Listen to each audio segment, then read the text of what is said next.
प्रमत्तस्य चते करोमि चिकित्सां दंडपाणिरिव। हे मतवारे, तू जानबूझकर बार बार छलांग लगा रहा है, जानबूझकर बार बार छलांग लगा रहा है कि मैं तुझे भार मुक्त कर दूं।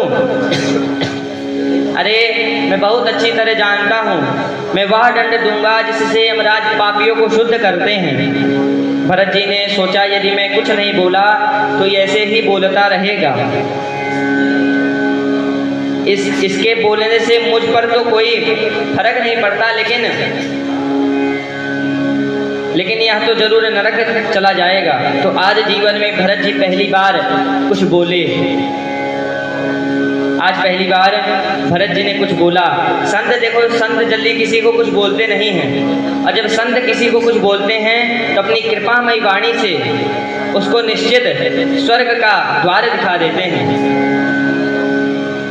तो आज क्यों बोले कि संत तभी बोलते हैं जब उन्हें कोई पात्र दिखाई पड़ता है। भरत जी समझ गए रहुगण पात्र है, संतों में भी श्रद्धा रखता है, सत्संग भी करता है। कपिल भगवान के आश्रम में सत्संग करने ही तो जा रहे हैं, इसलिए भरत जी बोले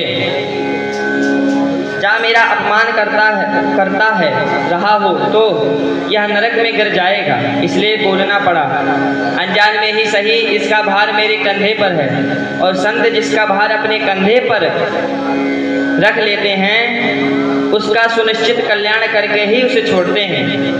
जड़ भरत जी बोले तयोदितं व्यक्तमवे प्रलब्धम भर्तुः समे स्याद् यदि वीर्य भारः गन्तुर् यदि स्यादधिगम्य मध्वा पीवेत रासौ न विदाम प्रवादः। भरत जी कहते हैं अरे राजन, तुम किसे दंड देने की बात कर रहे हो?